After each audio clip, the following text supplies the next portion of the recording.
The night Dean Mercer appeared on the porch, Sadie Whitlock saw only a drenched stranger with cracked boots and a stillness in his eyes that unsettled her more than the hail battering the boards behind him.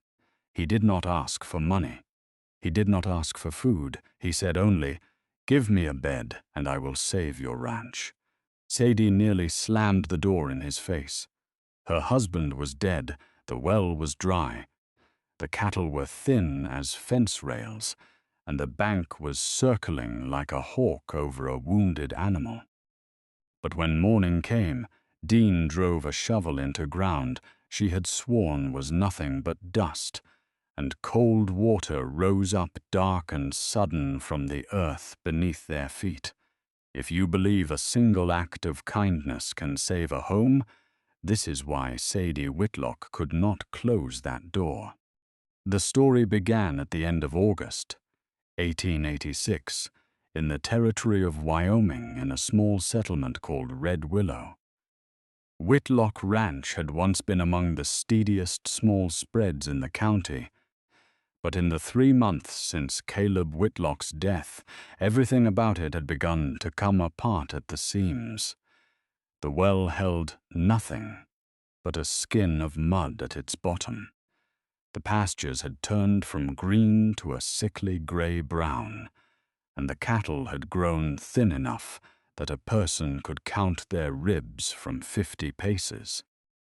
Every single day, Sadie mended fence with her own hands, hauled water from a distant crevice in the rock, and checked on the weakest of the herd, all while trying to keep the house exactly as it had been when Caleb was still alive to walk through its door.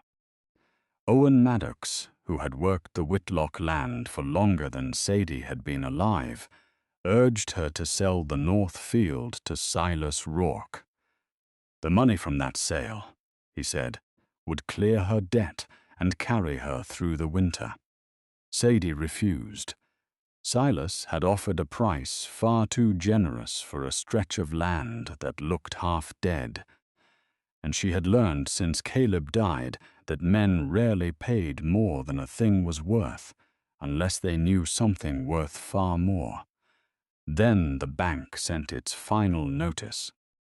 If Sadie could not settle her debt before the first heavy snow, the ranch would be seized and sold at auction.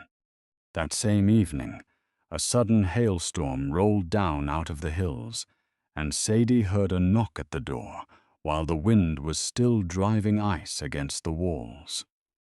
On the porch stood a stranger, soaked through, his coat heavy with rain, his boots nearly split at the seams, and an old canvas bag slung over one shoulder. He gave his name as Dean Mercer. He asked for nothing but a bed, and in exchange he offered to fix whatever was killing her land. Sadie suspected at once that he was either a swindler or a man sent by Silas Rourke to worm his way inside her fences, and Dean made no effort to argue her out of that suspicion with words. Instead, he studied the barn roof, the direction of the wind, the cracked bed of the well, and the dead line of trees along the northern boundary, as though the land itself was speaking to him in a language only he could understand. He told her, quietly and without apology, that her trouble had never truly been a lack of rain. The water, he said, had simply been moved somewhere it was never meant to go. Dean then proposed a bargain of 30 days. In return for a bed in the small room behind the tool shed and 2 meals a day, he would bring the water back, save what remained of the cattle, and prepare the ranch to survive the coming winter. If he failed, he would leave without a single word of complaint. Sadie demanded his revolver as a condition of the arrangement, and forbade him from ever setting foot inside Caleb's old study. Dean agreed without hesitation, as though he had expected both demands before she ever spoke them aloud. The next morning, instead of walking toward the dry well, Dean crossed to a low hollow choked with dead roots that Sadie had never once thought to examine. He crouched beside a flat stone, studying the moss beneath it, the color of the soil, and the faint trails left behind by insects that only gathered where moisture still lingered underground. He dug into ground she had been certain held nothing but dried mud, and after only a few strikes of the shovel, dark, cold water came surging up from below. Dean explained that the water ran black because it had been trapped beneath a layer of peat, but the vein itself was very much alive, and something had clearly choked its natural path from somewhere higher up the slope. When he pulled a flat stone from the muddy edge of the new spring, Sadie saw a letter carved into its surface, a single W that Caleb had always burned or carved into anything he built with his own 2 hands. Dean recognized the mark instantly, though his face gave away nothing at all, and he let the silence stretch until Sadie began to understand that this stranger knew far more about her land than he had ever admitted to knowing. Dean began digging out the old water channel with Owen at his side, and together they uncovered a stone cistern, buried under layers of clay, dead roots, and broken branches. The debris had not washed in over time. It had been packed in deliberately, layer upon layer, proof that someone had gone to great trouble to choke the flow of water on purpose. After 2 full days of labor, water finally trickled into the cistern, though nowhere near enough to sustain the herd through the coming months. Dean concluded that the true source of the creek had been diverted far upstream. Next, he turned his attention to the cattle. Sadie believed they were weak from thirst alone, but Dean noticed signs of something closer to poisoning in several of the animals. Digging beneath the surface of the hay stores, he pulled out bundles from the bottom and showed her the gray mold curling through the stalks. He insisted they discard nearly 1/3 of their remaining feed. Sadie argued fiercely, certain they could not spare that much with winter bearing down on them. But Dean told her plainly that keeping tainted hay would not buy the herd more time, only guarantee they died before the first real snowfall ever touched the ground. After a bitter argument that left them both raw, Sadie relented, and Dean separated the weakest animals, moved the water troughs to better ground, and built raised racks to keep the remaining hay well above the damp earth. Within days, a cow that Owen had already given up for dead began eating again, and it became the first real proof that this stranger truly understood the work he claimed to know. Dean laid out a plan with many careful steps.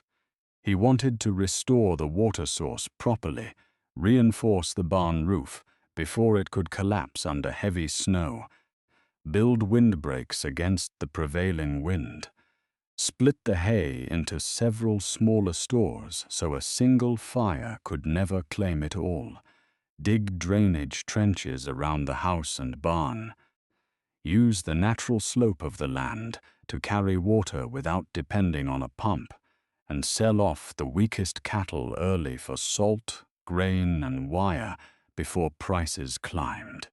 Sadie insisted they had neither the money nor the lumber for half of it. Dean suggested tearing down the abandoned horse barn and salvaging whatever boards remained sound. Sadie bristled, reminding him that Caleb had built that barn with his own father.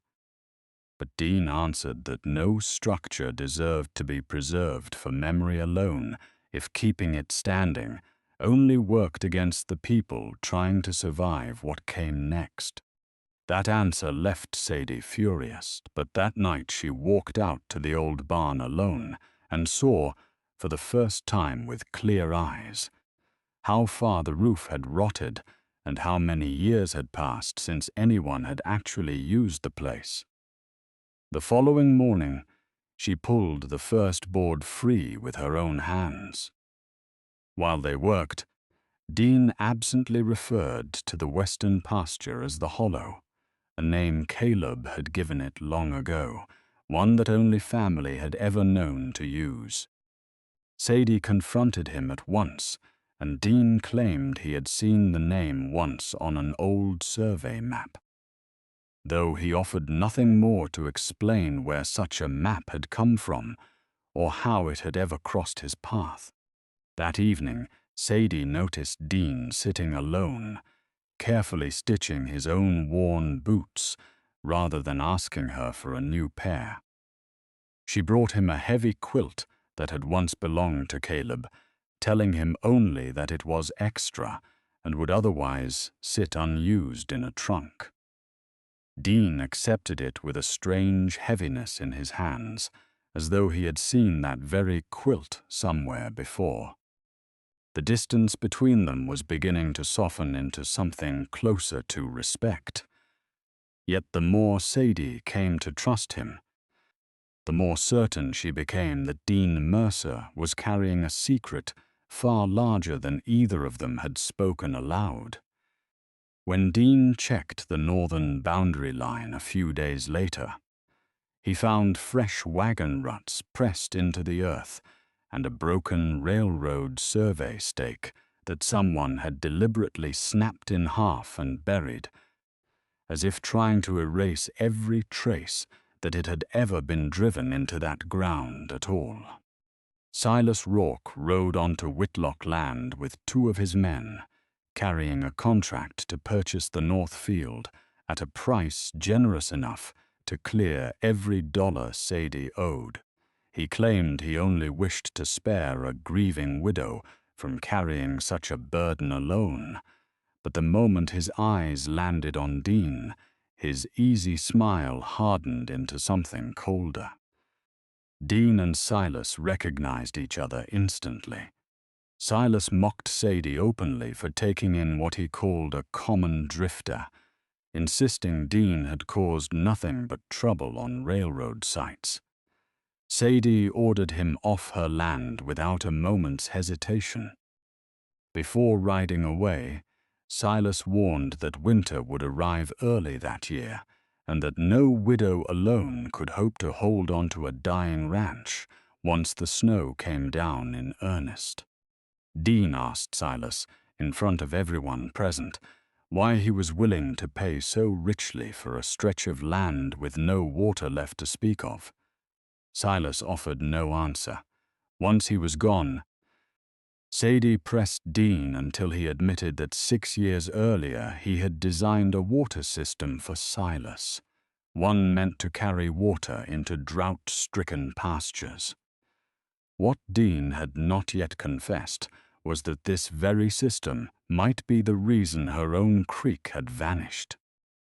The broken survey stake found on the North Field bore the mark of a railroad company quietly expanding its line through Wyoming, though nothing about the route had been made public, leaving Sadie no way to know where that line was meant to run. Dean believed Silas wanted to seize the land before the railroad route became official, positioning himself to collect a massive settlement or control the water supply the railroad would eventually need. That very night, a stretch of the southern fence was cut, and nearly half of Sadie's herd was driven off into the darkness. Dean, Sadie, and Owen rode out under a moonless sky, following tracks that led toward a dry ravine bordering Silas's own property. Dean warned it had the feel of a trap, that a single gunshot from the ridge could send the herd stampeding over everything in its path. He climbed down and walked into the ravine alone, using slow, low calls to turn the herd back. A great boulder came loose from the slope without warning. Dean shoved Sadie clear of its path, taking a hard blow to the shoulder in her place. Even so, they brought the herd home safely before dawn.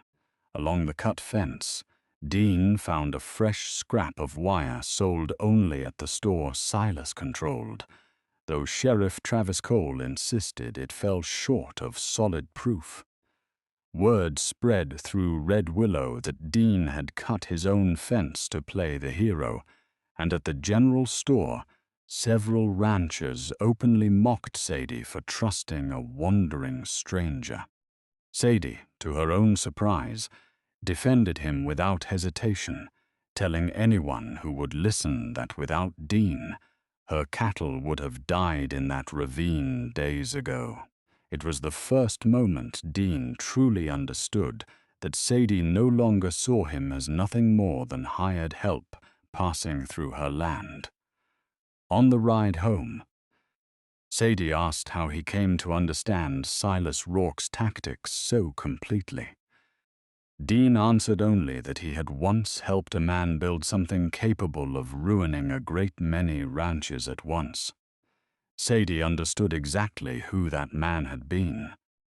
When Dean later traced the water channel further north, he uncovered an iron gate buried beneath the soil, built to a design nearly identical to the very system he had drawn up himself 6 years before. Dean and Sadie followed the old wooden pipeline underground in secret until it led them to a water gate resting near the boundary of Silas Rourke's land. Dean recognized every iron bolt and lifting mechanism at once, because he himself had designed the earlier version of that very system. He confessed the truth plainly.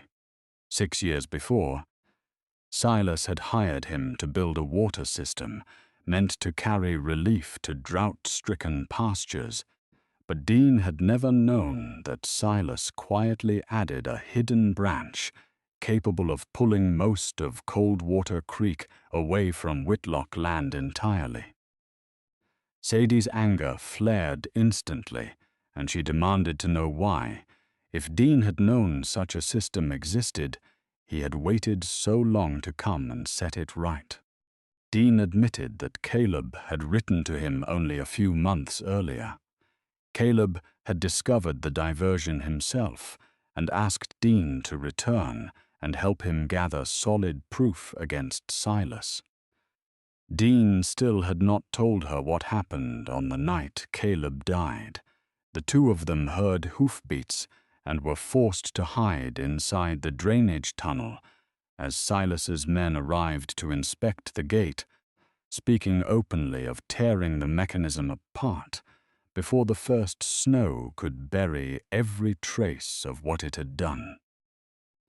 Dean realized that Silas meant to let the entire system collapse in the dead of winter, so that the water would flood free and freeze solid, leaving Sadie's herd with no source of life left at all. They returned to the ranch, but something between them had shifted for good. Sadie could no longer believe Dean had come, only because of a 30-day bargain struck in the middle of a hailstorm. In the weeks that followed, they kept working side by side out of necessity. Water began flowing more steadily into the stone cistern. The weakest cattle began to recover their strength, and Dean finished the first windbreak, showing Owen exactly how to angle it against the prevailing wind. Sadie sold off several of the weaker cattle before prices dropped, using the money to buy salt, grain, and medicine. And for the first time since Caleb's death, she allowed herself to believe the ranch might actually survive. One evening, while mending the porch roof by lamplight, Sadie told Dean that Caleb used to leave the house late at night and come home with red mud on his boots, always claiming he had only been checking fence, never once explaining further. She admitted that what hurt worst was not simply that Caleb had died, but that she still did not know the true reason he had died at all. Dean came close to telling her everything, then stopped himself at the very edge of the truth, and the silence that followed opened a distance between them all over again. Even so, at a small gathering in Red Willow not long after, Dean clumsily asked Sadie to dance, and she agreed, smiling truly for the first time in many months. Silas watched from across the room and understood in that moment that Dean was no longer merely hired help, and that breaking the trust between them was now the only way left to take the ranch he wanted. The next day, Brooke Langley found an old telegraph record showing that Dean Mercer had been the last man seen with Caleb before the bridge collapsed, and she brought it straight to Sadie, believing she deserved to know the truth, no matter how much it cost her. Sadie confronted Dean the moment he stepped into the yard, his own revolver in her hand, and the telegraph folded tight in her pocket. She demanded to know where he had met Caleb, and why he had never once admitted he was the last man to see her husband alive. Dean confessed that Caleb had arranged to meet him at Widow's Cut, near the old bridge crossing Coldwater Creek. Caleb had carried proof that Silas was diverting the water, intending to deliver it straight to the land office. But as the two men crossed the bridge, armed strangers appeared behind them, out of the darkness. In the chaos of the chase, a section of the old bridge gave way beneath them. Caleb fell into the rushing floodwater below. Dean tried to pull him back up, but a broken timber struck his shoulder and knocked him senseless. When he came to, both Caleb and the satchel of evidence were gone. Dean never went to Sadie afterward, crippled by his injuries and by the certainty she would see him only as the reason her husband died. He wandered from town to town before he finally found the courage to come back. Dean told her plainly that he had come to Whitlock Ranch only to keep one last promise to a dead man. Sadie asked whether he had saved her ranch for her sake, or only to quiet his own guilt. Dean could not answer her.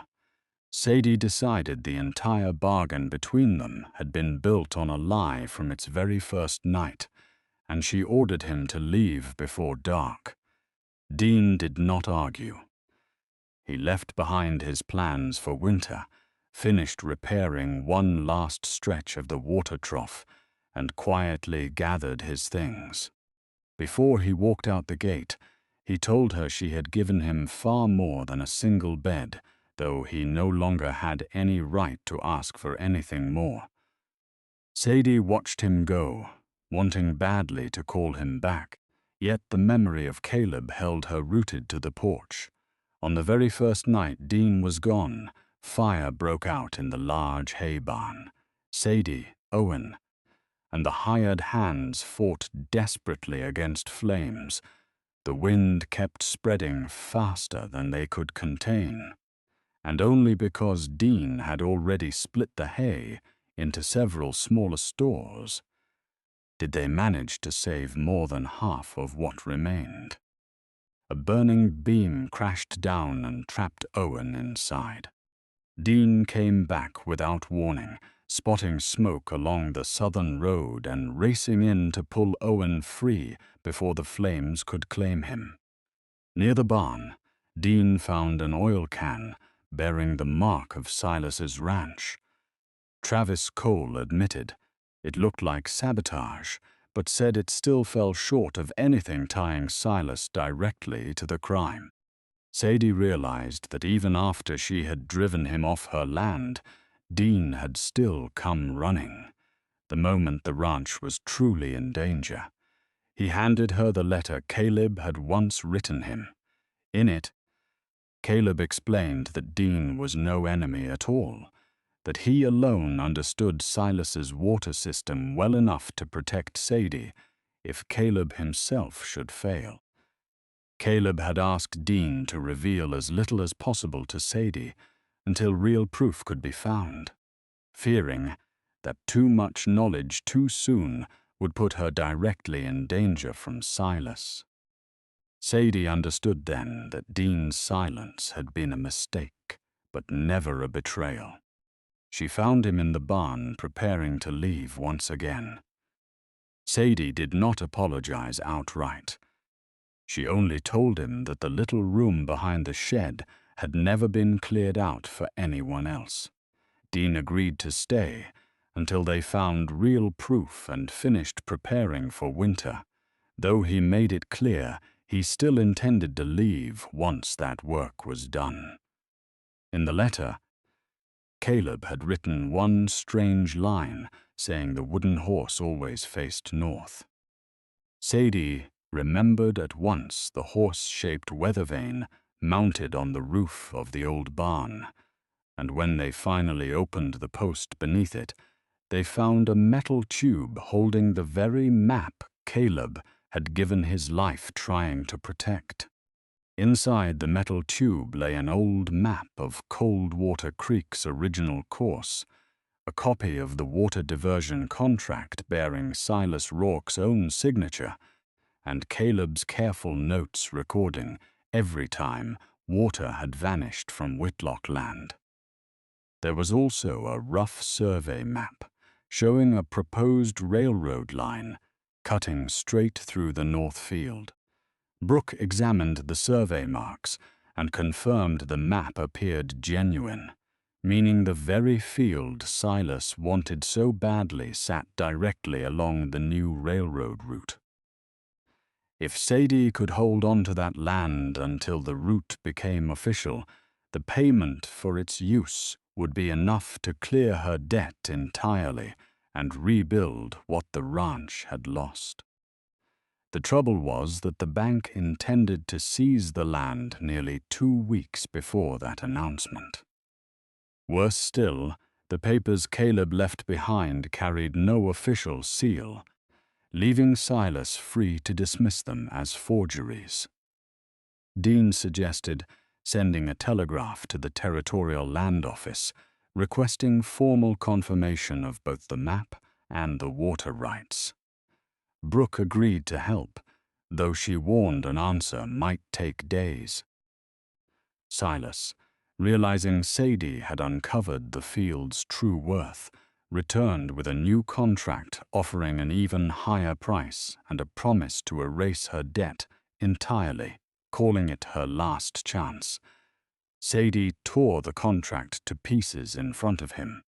Silas turned to Dean and warned that not every man survived a winter in Red Willow. Almost immediately afterward, the weather began to turn. Temperatures dropped sharply, birds fled south earlier than usual, and a wind out of the north carried the unmistakable smell of coming snow. Dean concluded they had perhaps 6 days left before the true storm arrived.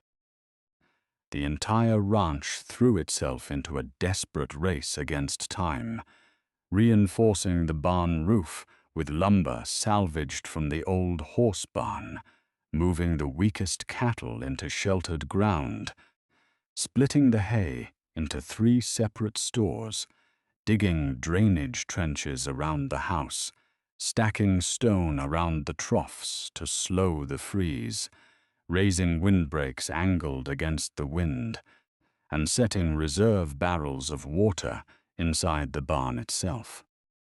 Sadie convinced several smaller ranchers to help by promising a fair share of water once winter passed, and even those who had once mocked, Dean began following his designs without complaint. Owen stood before those same ranchers and told them plainly that if Whitlock Ranch survived what was coming, it would be because of the man they had once dismissed as nothing more than a drifter. As the work continued, Sadie noticed Dean's eyes drifting again and again toward the southern road, and she understood he was already preparing to leave the moment the ranch was safe.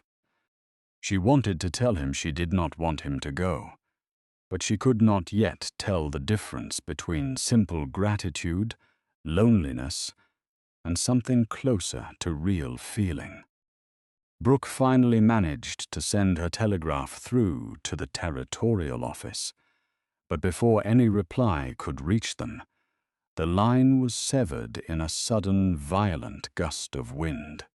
While inspecting the water gate, Dean discovered that Silas had rigged a mechanism designed to destroy the entire system once the temperature dropped low enough. Left in place, the gate would shatter in the middle of the storm. Dean intended to go and disable it alone. Sadie refused to be left behind, insisting it was her land, her water, and her fight, and that she would no longer allow a man to protect her by keeping secrets from her again. Just as they set out together, the first snowflakes of the season began drifting down around them, and within only a few hours, Whitlock Ranch disappeared entirely behind a wall of blinding white. The storm arrived far more violent than anyone had predicted. Wind drove snow against the barn roof, swallowed the fence lines whole, and turned the yard into a featureless field of white. Dean's windbreaks held most of the drifting snow clear of the cattle shelter, and the scattered hay stores remained safe. His preparations were finally proving their worth. Even so, part of the herd panicked and bolted toward the ravine. Owen and several ranchers used the rope lines and auxiliary gates Dean had rigged to turn the frightened animals back. Then, without warning, the flow of water into the troughs stopped. Dean understood the destructive mechanism at the gate had been triggered, and unless the flow was restored before morning, the herd could freeze before the sun rose again. He and Sadie tied a rope between themselves and rode hard toward the tunnel. Along the way, Sadie slipped into a hidden drift, and Dean turned back to pull her free, but both horses bolted and vanished into the storm, forcing them to press on entirely on foot. At the water gate they found Silas and one of his men working frantically to erase every trace of what had been done there. Silas admitted, without shame, that his true goal had never been to buy a living ranch. He only needed the bank to seize a ranch that was already dead. He said Caleb would still be alive if he had simply sold the land and stayed silent. That confession tied Silas directly to the collapse of the old bridge. Dean stalled for time so Sadie could study the mechanism, and a folded order slipped from Silas's coat pocket, bearing his own signature and demanding the gate be destroyed before the first snowfall. Sadie quietly retrieved it from the ground. Silas's man panicked and fled into the dark, leaving Silas alone to break the final locking bolt himself. Dean grabbed him before he could finish, and the two grappled across the slick, frozen ground while wind and rising water churned around them. Silas shattered the main bolt anyway, and water surged into the tunnel. Dean forced open a secondary hatch and shoved Sadie onto higher ground, but a broken timber struck him and dragged him into the flooding lower chamber. Dean shouted for Sadie to go back and save the herd, but his voice was swallowed almost instantly beneath the roar of rushing water. Sadie faced the greatest choice of her entire life.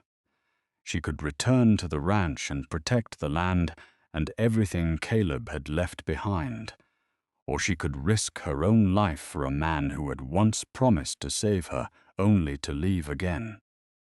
Sadie understood, in that instant, that she could no longer keep living her life by clinging only to what she had already lost. She followed the rope connecting them down along the rushing water until she found Dean pinned beneath a heavy timber.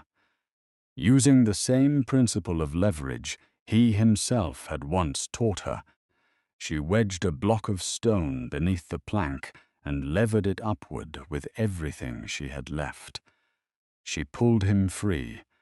Together they forced the legal water gate fully open, sending Coldwater Creek surging back into its rightful original course. Silas tried to flee, but the storm had already claimed his horse.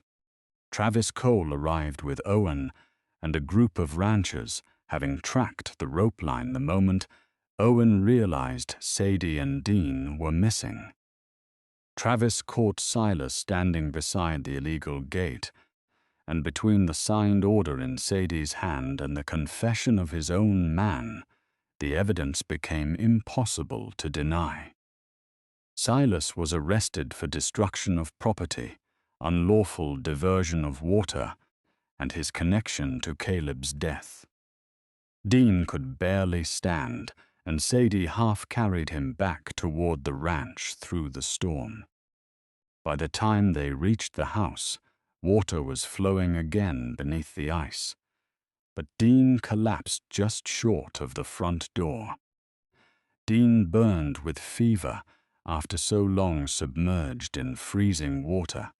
Sadie brought him into the main house rather than the small room behind the shed, and she sat beside his bed for 2 long nights while Owen and the others tended what remained of the herd. Thanks to the reinforced barn roof, the windbreaks, the scattered hay stores, and the restored water, Whitlock Ranch survived the very worst of the storm intact. In the grip of his fever, Dean apologized again and again to Caleb, insisting he had never arrived in time, that he could not save him on that bridge, no matter how hard he tried. Sadie told him, though he could not hear a single word of it, that Caleb had chosen exactly the right man to protect the ranch after he was gone. When Dean finally woke, his very first question was whether the cattle had survived. Sadie assured him the herd was alive, the barn still standing, the water still running strong. Dean smiled faintly and said he would leave as soon as the road opened again. Sadie's anger flared instantly. She demanded to know why he always treated leaving as some kind of necessary punishment he owed the world. Dean answered that his duty had only ever been to undo the damage he once helped Silas create, and that once the ranch was truly safe, he no longer had any real reason left to stay. Sadie wanted badly to tell him he could stay simply because of her, but the words caught somewhere in her throat and refused to come out. In the days that followed, the town slowly began to recover. Many smaller ranches had survived only because Dean shared his water and taught them to build his windbreaks. The very people who had once mocked him now arrived bearing food and lumber. Dean wanted no thanks, but Owen made certain he stood in the yard and heard every person admit how wrong they had been about him. Brooke soon received a reply to her earlier telegraph. The railroad's official route would run directly through the North Field, and Sadie was entitled to a payment for the use of that land, more than enough to clear every dollar owed to the bank. The territorial office also confirmed that Coldwater Creek had always belonged to shared use under the old original records, meaning Silas had never possessed any legal right to divert its flow at all. The bank was forced to cancel the seizure entirely. Sadie did not merely keep her ranch. She now had money enough to repair the barn properly and hire on additional help. Silas was led out of Red Willow in chains, his reputation and influence collapsing completely once other ranchers began coming forward with stories of his very same tactics used against them. Travis reopened the investigation into Caleb's death, and though nothing could undo the past, Sadie finally learned the true reason her husband had died. Owen offered Dean a permanent position managing the ranch, complete with real wages and a proper room of his own. Dean turned him down flatly. He said the original bargain had already been fulfilled. Sadie had given him a bed, and in return he had saved the ranch. Sadie realized Dean still saw himself as nothing more than a temporary guest passing through her life. She looked at the bed where he lay recovering and remembered that stormy night months earlier when she had been afraid to let a stranger through her door. Now the thing that frightened her most was the thought of walking past an empty room once he was gone. Not long after, Dean began mending his boots again and quietly folding away Caleb's old quilt, a sign that the day of his leaving had drawn close. 2 weeks passed before the storm finally broke. The southern road opened again, and the first wagons in weeks were able to leave Red Willow. Whitlock Ranch looked like an entirely different place by then. The cattle had grown strong, water ran steady through every trough, and the hands worked to repair what the winter had left behind. Sadie rode into town and paid off the entire debt, using the settlement papers from the railroad company. The very banker who had once pressured her so publicly was forced to cancel the seizure order in front of half the town. Sadie had kept her land without ever selling a single acre to Silas Rourke, yet the victory did not feel whole at all. Every time she came back to the house, she found Dean's belongings sitting packed and ready beside the door. Dean finished his last tasks one by one, repairing the ranch sign, reinforcing the north gate, redrawing the map of the water system, teaching Owen to maintain the gate alone, recording how much hay would be needed for the rest of winter, and finally setting the key to the small back room down on the table. He made certain the ranch no longer needed him for anything. Sadie understood exactly what that meant. This was simply how Dean had chosen to disappear. She asked where he intended to go. Dean said there was survey work waiting in Montana, more land to travel to, more mistakes of his own to correct. Sadie asked whether he had ever considered staying in one place for good. Dean answered that men like him were only needed when something nearby was breaking apart, and once it was fixed, the honest thing was to leave before he became a burden. Sadie realized his guilt over Caleb was only part of what haunted him. He had long since convinced himself that his worth lay only in what he could repair, never in who he was as a man. She tried to tell him the ranch still needed him, but Dean said Owen could manage the water now, and there was money enough to hire proper help. She told him the cattle had grown used to the sound of his voice, calling them in each evening. Dean laughed softly and said they would forget him soon enough. Sadie nearly told him she never would, but in the end she said nothing at all. The morning Dean finally rode out, the sky had cleared for the first time in weeks of endless gray. He folded the quilt that had once belonged to Caleb and laid it neatly back upon the bed, leaving the little room looking as though no one had ever slept there at all. He said his goodbyes to Owen Brooke and the hired hands standing quietly in the yard. Owen was furious, but there was nothing he could do to make Dean stay a moment longer. Sadie stood on the porch and watched him lead his horse across the yard. Dean told her she had kept her half of their old bargain, fully. Sadie answered that he had kept his as well. Both of them understood, without either saying so aloud, that this was no longer truly what either one of them wanted to say to the other. Dean climbed into the saddle and turned his horse toward the gate. Sadie remained frozen where she stood, caught between the fear of losing yet another person she cared for and the fear of finally admitting just how badly she had come to need him. Dean paused one last time to straighten a wooden sign that had come slightly loose near the gate.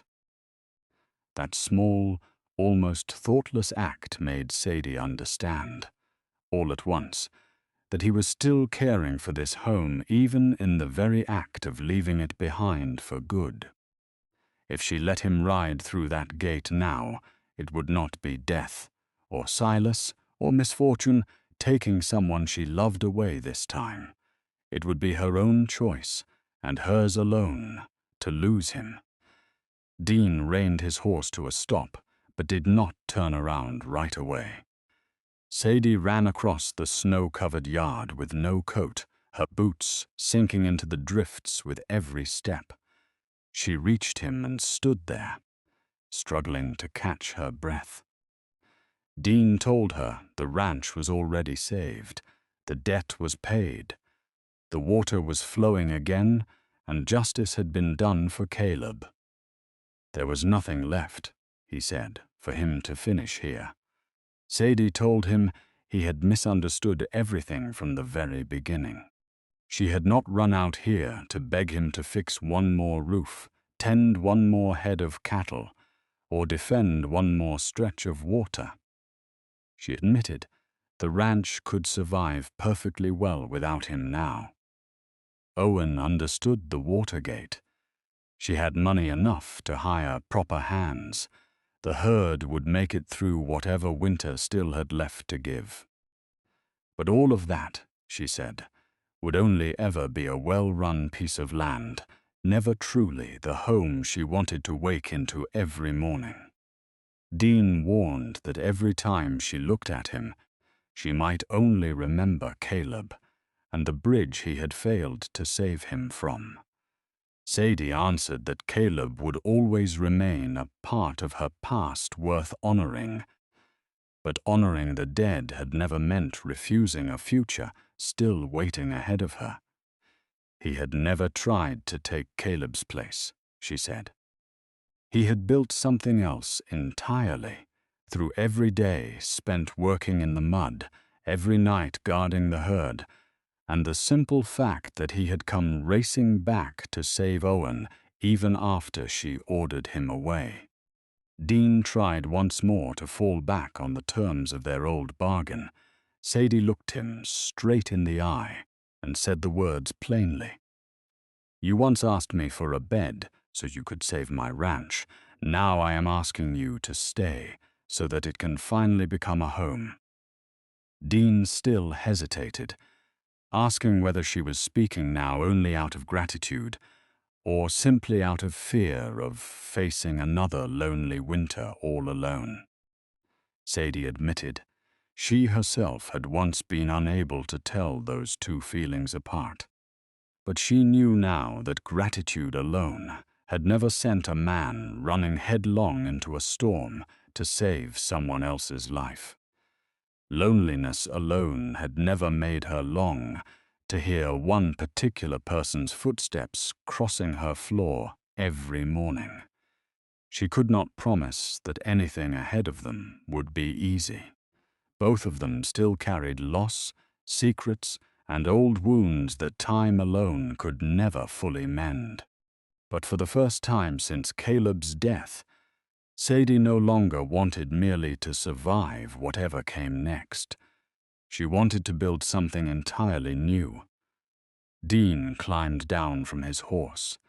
He set his travel bag down gently in the snow. Sadie drew the key to the small back room from her pocket and held it out to him. Dean refused to take it. He told her that if he stayed, he had no wish to keep sleeping in that little room behind the shed like some hired hand passing through for a season. Sadie smiled, slipped the key back into her pocket, and pulled the front door of the house open wide instead. Owen stood watching from a distance, pretending to busy himself with the fence, unable to fully hide the wide smile spreading across his weathered face. Winter still had a long way left to run its course. Snow still lay heavy across every inch of red willow, but the water beneath the ice was no longer blocked from flowing free, and the light glowing warm inside the Whitlock house no longer belonged to just one person alone. The story moved forward to the beginning of spring. The north field had turned green again. The first new calves ran close beside the creek, and the smaller ranchers of the county came each week to collect their fair share of water under the agreement Sadie herself had drawn up. A new sign appeared above the front gate, reading simply, "Whitlock Mercer Ranch." Dean asked Sadie, half in jest, whether that old bed was still technically part of their original bargain. Sadie told him plainly that the bargain itself had ended the very night he came racing back through the fire to save them all. Dean asked what had taken its place instead. Sadie answered that there was no bargain left between them at all now, only a single choice the two of them would have to keep making, freely, together, every single day that followed. The simple choice to stay. The story closed with Dean and Sadie standing quietly together beside Coldwater Creek, watching the water move steadily across land that had so nearly been stolen away from her. Dean had come to Whitlock Ranch asking only for a single bed to sleep in for the night. By the end of that long winter, he had found, for the first time in his life, a place he no longer had any wish to leave behind. Some people walk into a life asking only for shelter from a single storm, and somewhere along the way, without meaning to, they find the one place they finally choose to call home.